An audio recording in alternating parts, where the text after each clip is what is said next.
welcome back once again. We're on Module 11, the dynamic discipline equation. Now, this is probably the one where most parents really, they kind of lean in and go, oh, okay, finally, we're going to create some consequences. We're going to have, there's going to be some discipline happening. I've been waiting for discipline. So let's take a look at that. Let's start with looking at the continuum that's on the top of page 39, and you can see that there's this continuum is kind of, there's a flow back and forth. On one side we've got punishment, and that's where parents move in to try to affect change by somehow creating something that's going to sting or hurt, and a lot of parents, Katrina, they actually really think that if the punishment isn't severe enough, if the consequence isn't felt enough by the child, then they're not going to remember it. It's not going to work. It won't be effective. So they kind of get into that, well, human nature. Just that's how it's supposed to be. That's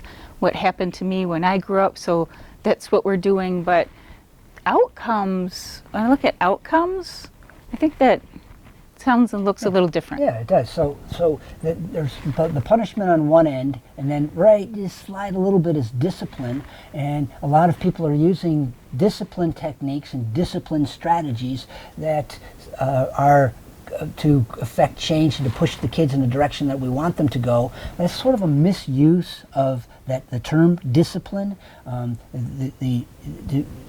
Disciple is the root word there, and that actually means to teach.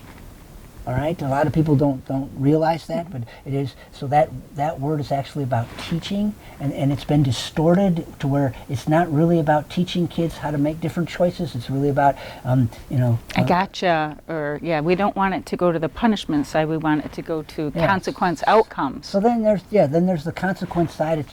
Consequences there are natural consequences to the choices that you made. You've heard people talk about that, and I came across a book several years ago that it was 2,000 consequences to things kids do, or something like that. You're starting to twist the whole idea of a consequence is just something that comes out of a choice. It's just what happens when you have choices. There are things that come out of those, and then we went, wait a minute, that's an outcome. That really what's happening with this dynamic discipline equation that we're going to show you is there's going to be a connection between the choice and the outcome. So I moved, last module we talked about consequences and keeping them related and keeping them reasonable. We talked about that, and now we're going to kind of remove you from using the word consequence as much as more thinking about as just an outcome. It's just something that comes out of a choice, and we said this in the last module too, it doesn't matter if it's positive or negative. It's what's coming out of. What was the outcome to your choice? To help them be aware that choices get them places. So you have choices get them places. Yes, that's one of my lines. Write that in your little notebook on page 39, because that's how I help my students in my classroom be mindful and intentional, and in my home, conscious of my parent phrases. So I like the phrase down here in the box, opportunity equals responsibility. And we talked earlier, joked around that this is equals like an algebra equation where they're, one doesn't go up and down, they kind of have a movement to them. Yeah, if we just do regular math for me and just go, 6 plus 4 equals 10, the equal sign, that keeps the balance between the two. So if the one side changes and it goes to 6 plus 3, well, the other side is forced to change because of the equal sign. It's going to drop as well. If the one side goes up, the other side goes up. The one side goes down. So then there are opportunities that your children have, and there are responsibilities that are going to come with them. That becomes the cornerstone of your discipline structure. That's going to be the major piece that's going to bring about discipline in your home or outcomes, right? And this, I go over this with patients in my office, and how to structure their family discipline setting and creating accountability in their home. And this one is extremely effective with adolescents and teens.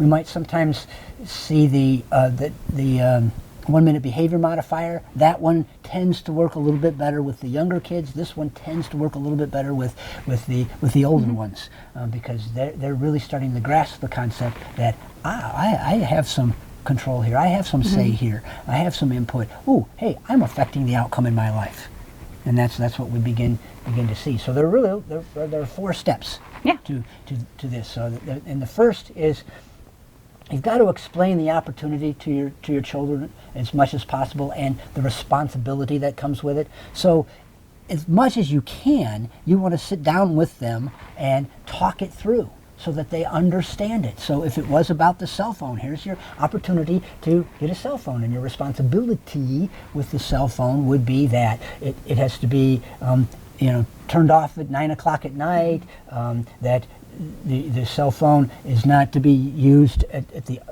school. There are usually on times and off times that kids can be using their cell phones. That your cell phone needs to be off while we're at the dinner table and put away, and those would be the responsibilities. So okay, you understand your responsibilities. You think have them. Okay, tell me back kind of what you're thinking. You get a cell phone, and what are your responsibilities with it?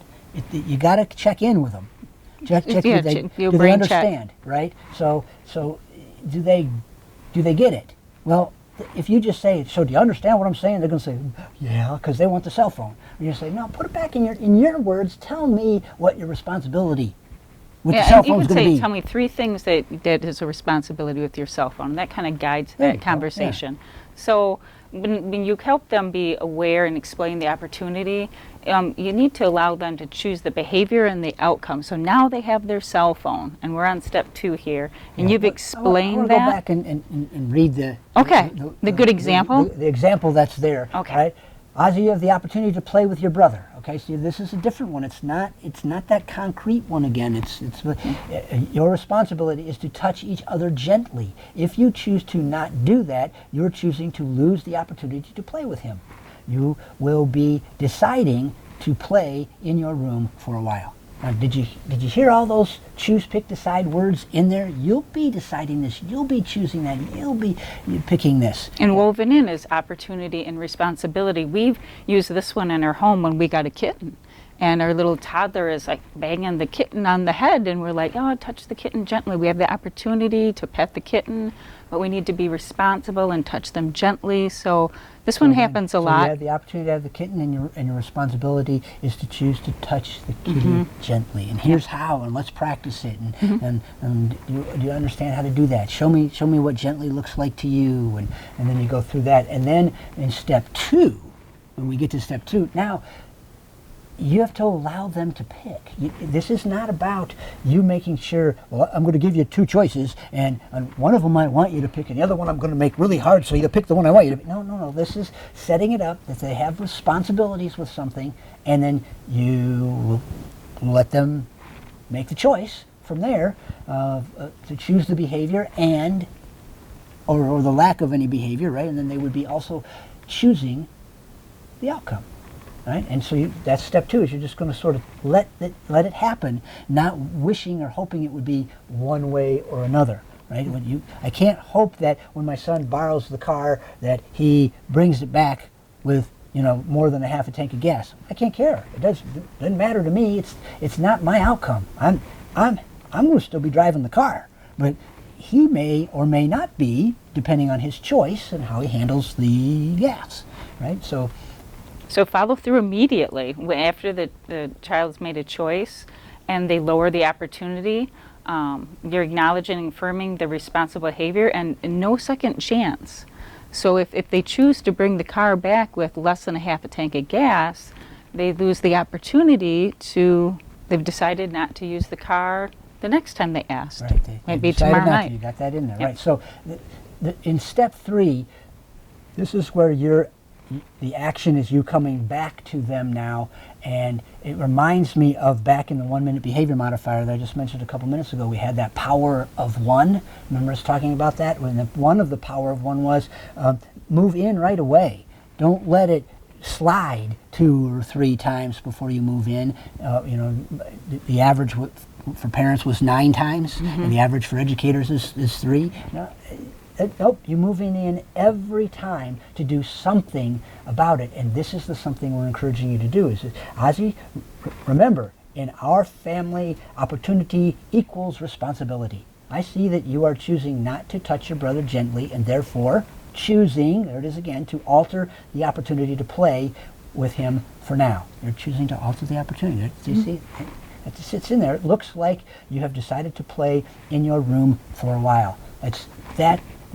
You see how the outcome is the same, but the verbiage is different. It's not, stop hitting your brother, go upstairs and you stay in your room. That sounds a little different. It looks the same. Yeah. It looks the same in the end because Ozzy's up in his room and he's playing by himself, right? But it doesn't sound the same because we're delivering it in such a way that there's a connection. If you don't have the choose, pick, decide language on both sides of that statement, if you say, if you choose to hit your brother, then you got to go up in your room, it's not creating that connection that we're looking for. Yep. That's We want the them key. to perceive this as this for that, and it makes sense that related and reasonable is worked through this. So you always want, in step 4, they get an opportunity to try again later. So again, we don't say forever or a month. When we're consistent, the 4th step is to give another opportunity to play with your brother another time. So we have the opportunity to play gently and respectfully with each other and practice. So the boys learn how to play with each other. Right, that is more the key here. Is we definitely want down the road that they are learning how to play with each other, learning how to put gas in the car, learning how to pet the kitty. That's our goal here. Is and in our mind as we're moving in with this 4-step process in the dynamic discipline equation, we're moving towards what's the end result. We want the end in mind. We're parenting from the end first. We want them to learn how to handle it, and so that's why we're going way back over there to the end result, and then we're constructing a statement of what we'd like it to look like. I want to say something about at the bottom of 40. We put some of these quotes in through here, and I like to call them chiclets because this one's a quote from Chick, and then I know that Chick was teasing me back. There's a couple quotes in there from me, and they'd call him a tom-tom, and we go back. So the dynamic discipline equation provides you with an easy-to-use formula for holding your children accountable in a loving and respectful manner. And are you willing to use it? And that's a chicklet for you right there. All right, so we want you to take this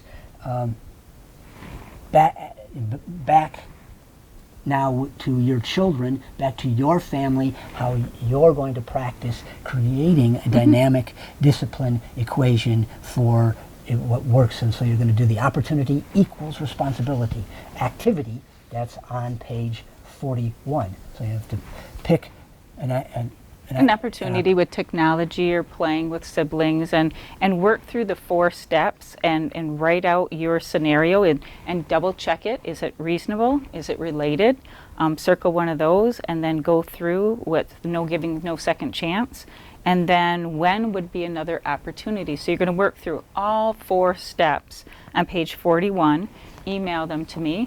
We'll look them over, right. massage them if we need to. Yeah, that's what we're going to really want to go back and forth a little bit here to make sure you're getting the wording right, so that you have choose, pick, or decide on both ends of that statement. Okay, so you might want to encourage you, if you've got more than one child, right, that maybe you make a copy of this page a couple times and you write out a different scenario, a different opportunity equals responsibility for your child, for each child that fits them specifically. This is where you're going to narrow in. If it's their choice and their outcome, they're not making choices and outcomes that are going to affect everybody else. They're making them that are going to affect you. So I'd say, our colleague Elisa.